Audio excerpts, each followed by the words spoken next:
matter of taxi and private hire licensing reform. And I'm particularly delighted to see you in the chair for this debate, Madam Deputy Speaker, as a member of the All-Party Parliamentary Group on taxes, and I'm sure that many of the themes and issues that I raised in this afternoon's debate will be of enormous interest to you as a constituency MP and constituency neighbour, not just in the chair in your usual fair-handed and fair-minded way.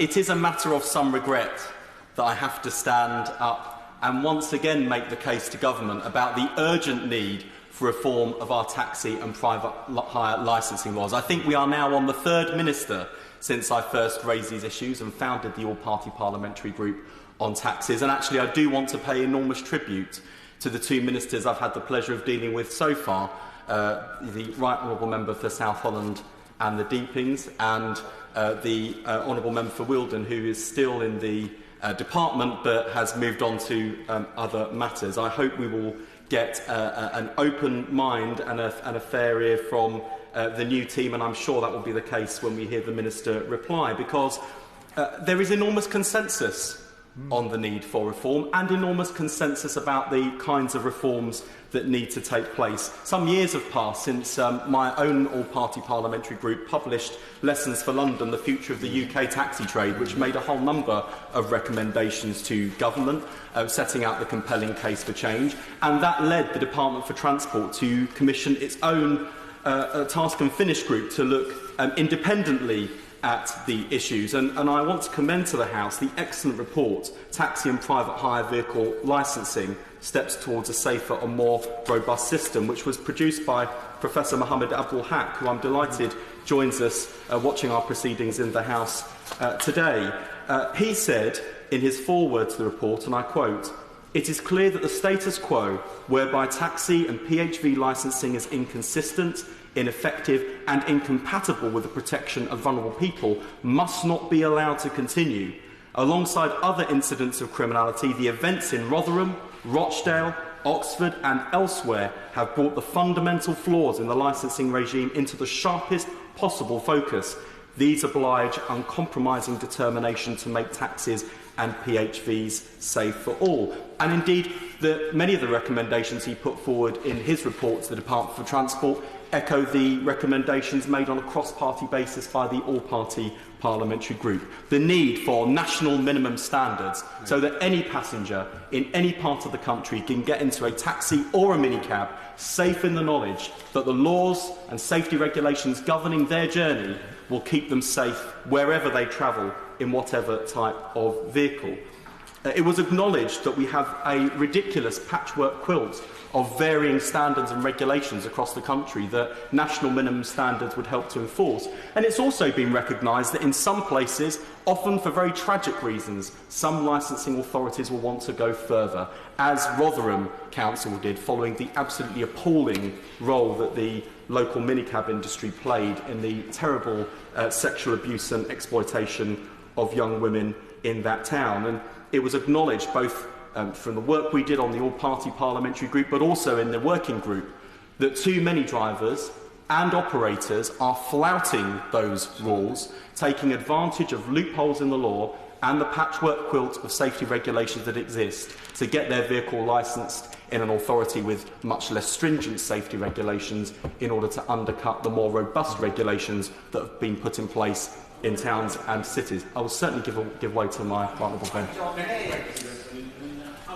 And courageous advocate for better licensing, along with Member for Cambridge, and in fact 3 of my favourite opposition MPs altogether, Madam Deputy Speaker.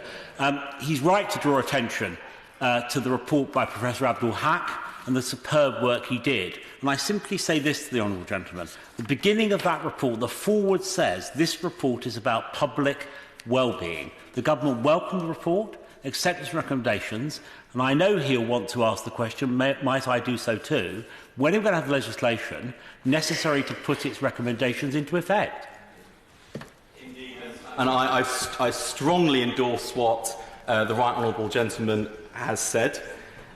Indeed, whether it's introducing new rules to govern cross-border hiring so that people can't flout safety terms and conditions, or finally providing a working statutory definition of plying for hire to prevent abuse of the two-tier system. Whether it's ensuring that all drivers have disability training, recognising the concerns that guide dogs and other disabled passengers groups have raised about the inaccessible nature of too many journeys, there is a real need to act. And turning again to the report, the Department can't have escaped to notice what Professor Abdul Haq said at the very end of his foreword, where he said, "I look forward to the government's prompt response to this report in order to maintain the momentum for improvement." And he says very clearly, his final word on the matter, undue delay would risk public safety. And I'm afraid, Madam Deputy Speaker, that is where we are now. We are in a position where passengers are made unnecessarily safe because the government have been too slow to act where there is clearly cross-party consensus. And look, members here today will know that this House, the government and members on all sides are held in very low esteem by the general public because of the deadlock on Brexit. And of course, while the government tries to move through the deadlock, and we will try and work in a constructive way to break the deadlock so that we can turn our attention to other issues, as Wednesday's debate on the domestic abuse bill showed, this House does an enormous amount of good for the country. There are so many areas where we're able to work to build cross-party consensus for the benefit of our constituents and our country. And the good news for the Minister and the good news for the government whips and for a Prime Minister that is looking forward to Her Majesty's gracious speech and is thinking about how he might legislate and build consensus, the votes exist for a taxi and private hire bill. And I hope that when the Minister rises to his speech, even if he can't preempt Her Majesty's gracious speech, I hope he will drop a significant clue as to what might be in it. It is not just the issues I mentioned, Madam Deputy Speaker. There are also city-specific issues. As a Greater London MP, I'm well aware of the impact that private hire vehicles have had on congestion of the streets of our capital city. And on that note, I'll give way to my Parliament. Firstly, I've got to put on record his extraordinary work since he's been an MP on the regulations of the taxi industry. But would he agree with me, as a democratic right, touching on the question of London, it's a democratic right, TfL and the Mayor of London have the power to set and, if necessary, limit the number of private hire vehicles on the London streets? My honourable friend has anticipated the point I was about to make. Clearly, capping the number of private hire vehicles wouldn't be appropriate in every town or every city in the UK. But the Mayor of London, Transport for London, have made a compelling case to empower, to enable Transport for London to use a cap if it's deemed necessary and appropriate. And whilst I hear the objections from some parts of the industry, particularly those that have vehicles that emit lower emissions, it's not just about the emissions of those vehicles. If those vehicles are clogging up the streets of London and the gas-guzzling lorries or other polluting vehicles are pumping out toxic fumes, it's the congestion that is as big a contributor to poor air quality as the individual vehicles themselves. And I hope that, especially now we have, for the first time in history, I believe, a former Mayor of London in Number 10, hopefully for not too long. But while he's there, and perhaps not even the last, but while he's there, I hope that the Prime Minister, based on his experience of Mayor of London, might look on that proposal favourably. So a huge area of consensus, a huge opportunity to legislate with cross-party support, and I hope the Minister will give us some good news as to how the Government will respond to our pleas for urgent action. There is a related issue I want to raise this afternoon, Madam Deputy Speaker, particularly in light of Transport for London's decision to grant a 2-month licence extension to Uber, and that's the conduct of that operator.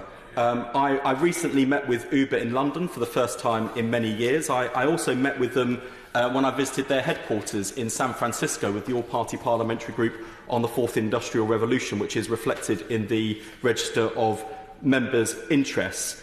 And look, I am not from the Luddite wing of the House of Commons. In fact, I've yet to find the Luddite wing of the House of Commons, although although it's been suggested that the Right Honourable Member for South Holland and the Deepings, and my honourable friend for Dagenham and Rainham, might fit into that category. I think that's rather uncharitable, actually. I would never let that be said. Look, I've got no problem at all with the way in which technology is going to change our society. I think technological change is inevitable, it's coming, it's happening. But I say particularly to this Minister, who is often at the cutting edge of political thinking on the centre-right of British politics, that we have to think really carefully about how we respond to the changing technological revolution that is going to change the landscape of this country in terms of our work, our interactions, our relationships, our relationship with the wider world. And it's really important we learn the lessons of what we got wrong with globalisation.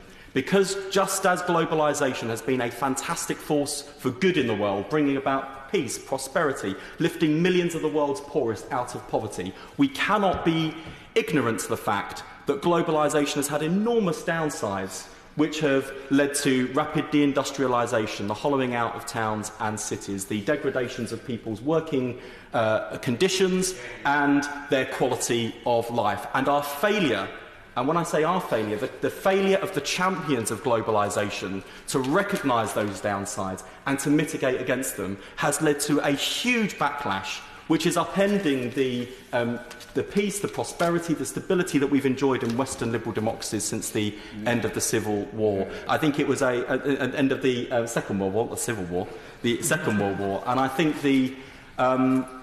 whether it's the referendum result to leave the European Union or the election of Donald Trump as the President of the United States of America, there may be something ironic about a global movement against globalisation, but it is nonetheless there.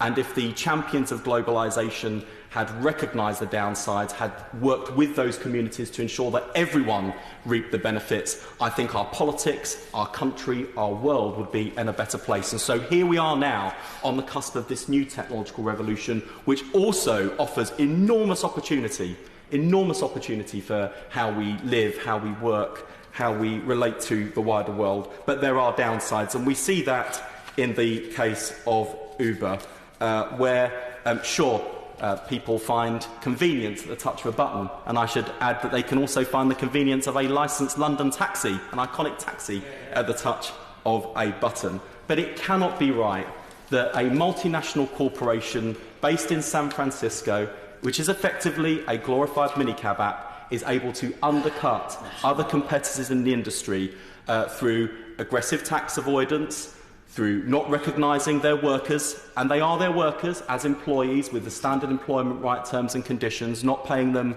their fair share, and playing fast and loose with passenger safety.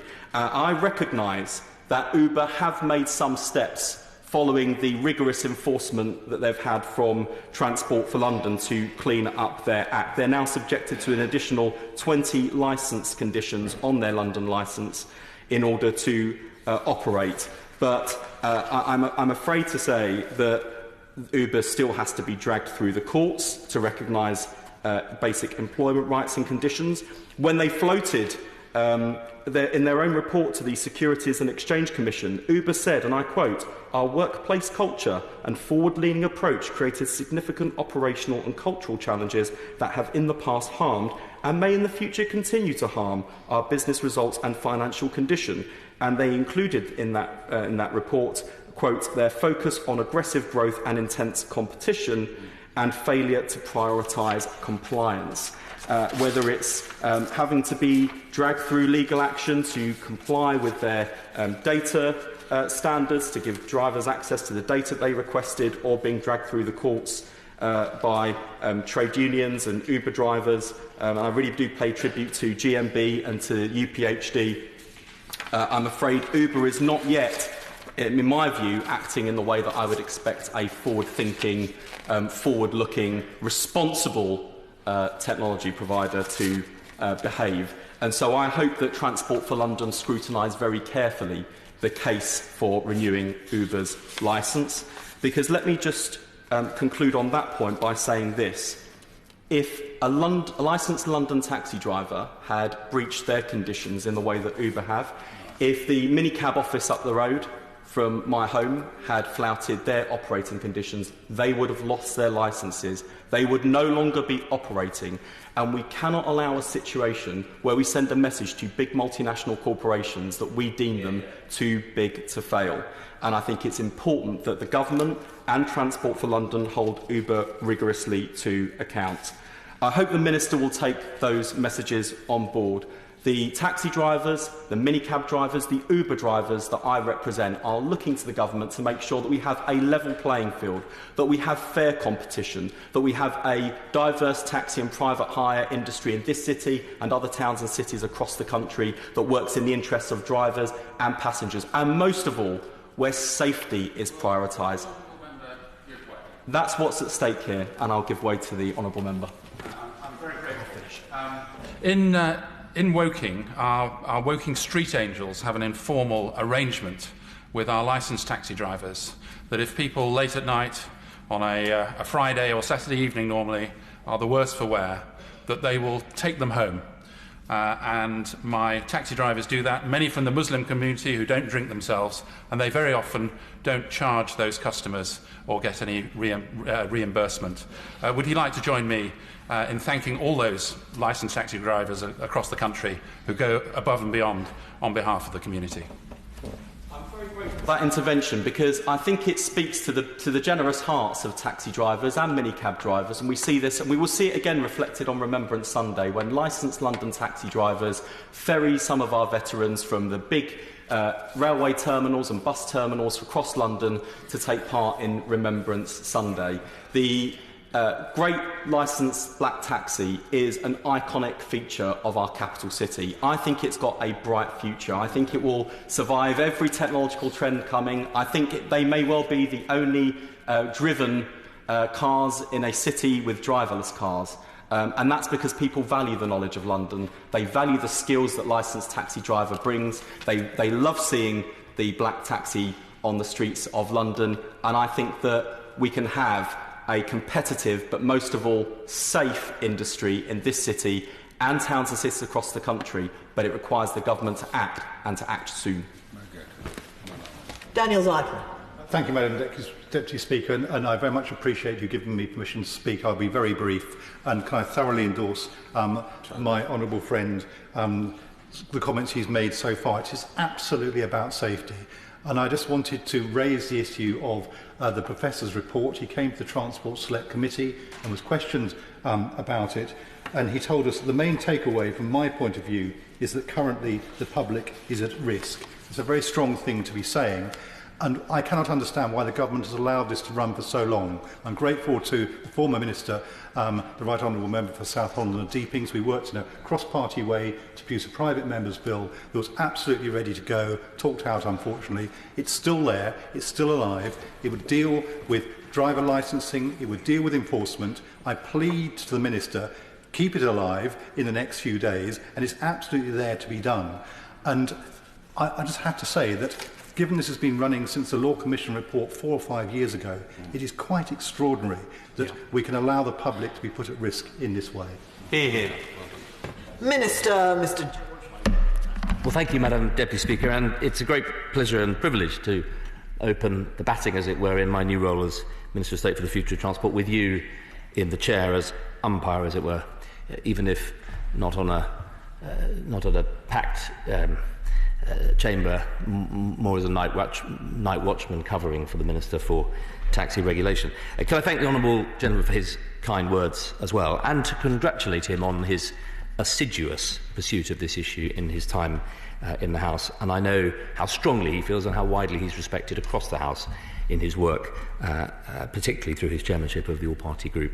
And of course, Madam Deputy Speaker, an All-Party Group of which you yourself are also a supporter and a member, and I know that you've taken a very close interest in this issue. Can I also congratulate the Honourable Member for bringing this at a perfect time as the Government is thinking about our forward legislative programme. I'm particularly delighted to be responding to today's debate on behalf of my noble friend, the Taxes Minister, and in my capacity as the Minister of State for the Future of Transport, a new role at DfT, responsible for using our R&D budget, our procurement and our regulation to drive decarbonisation, digitalisation and tackle disconnection in the department. As this debate and the honourable member's work has shown, the 360,000 licensed taxi and private hire drivers in England play a really important role in our transport system, fulfilling those journey needs that mass transit do not. They help people reach shops and vital services, and they get people home safely at night.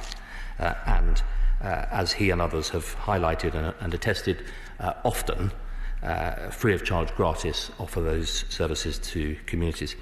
Taxis and private hire vehicles provide a particularly important service for disabled passengers, supporting their independence, allowing them to get to work, go shopping, visit their friends and family, things that most of us are lucky enough to be able to do without giving a second thought.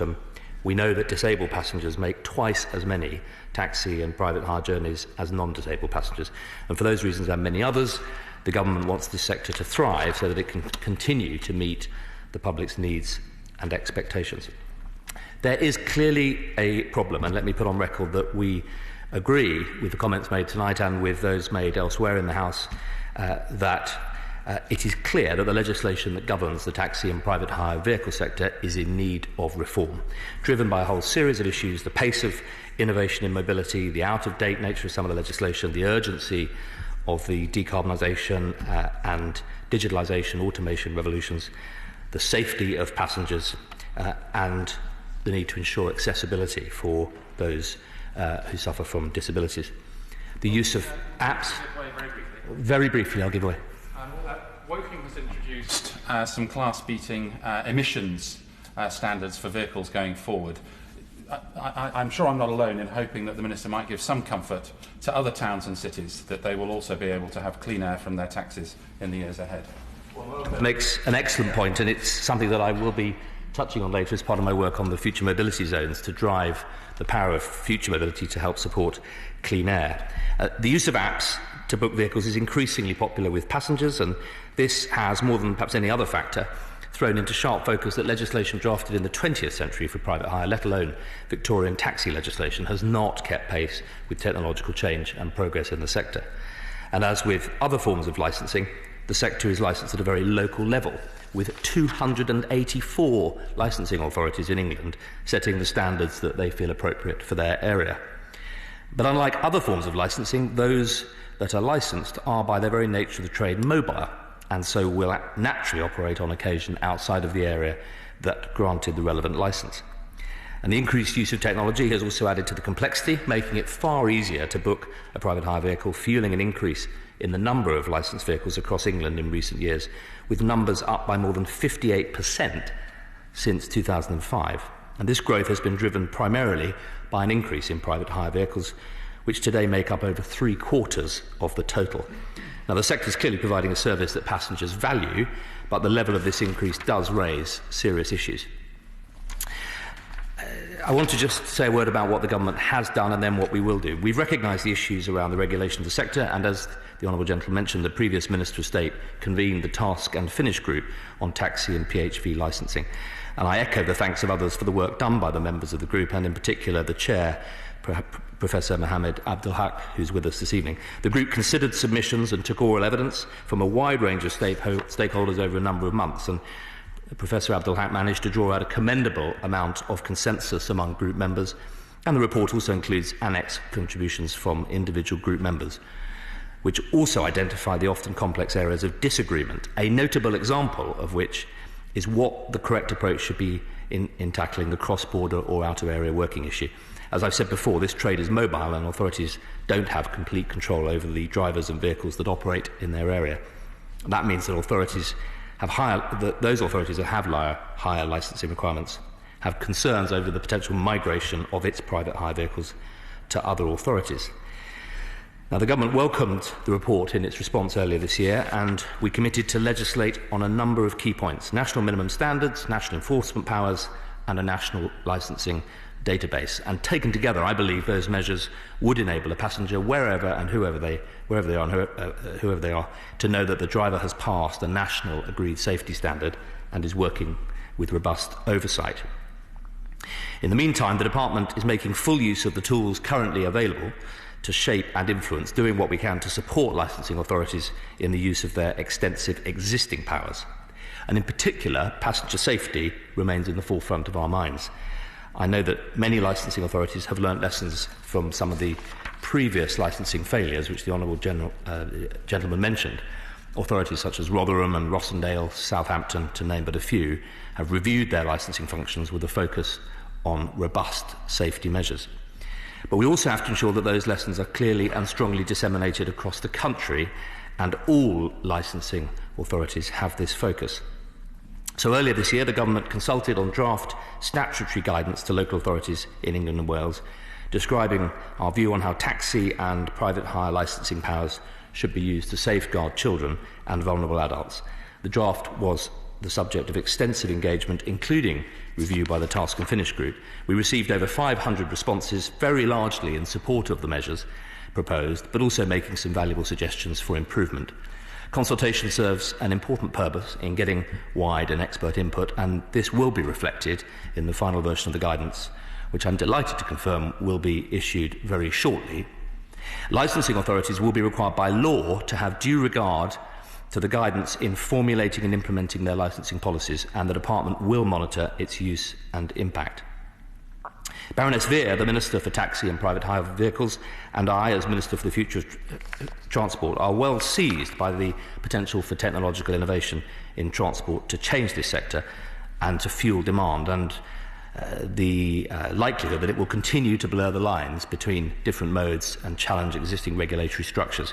As the Government said earlier this year in our response to the Task and Finish Group, our work on the future of mobility will consider how we can support new technology and innovation through regulatory frameworks. And I'm delighted to have this chance to announce to the House that I will shortly be launching a very wide consultation on the future of mobility, which will look at how existing and future transport systems interact.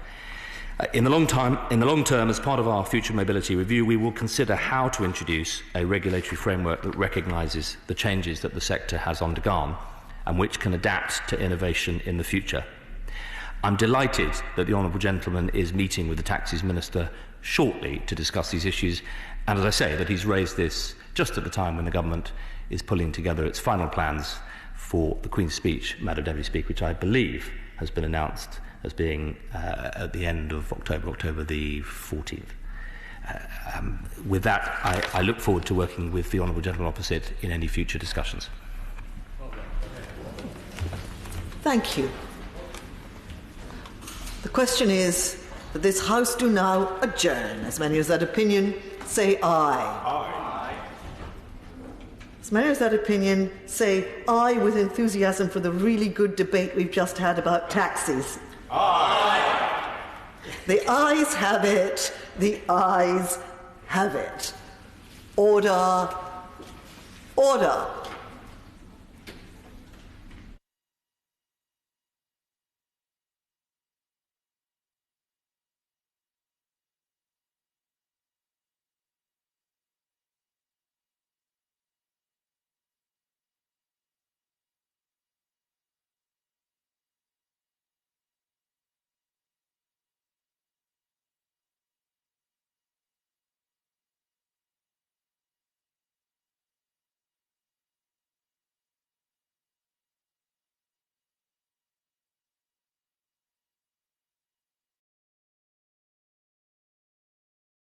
The proceeding has ended.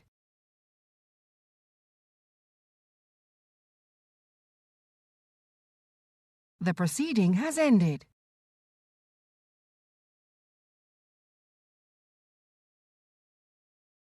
The proceeding has ended.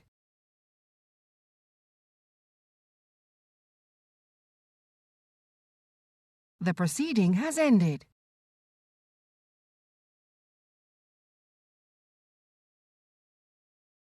The proceeding has ended.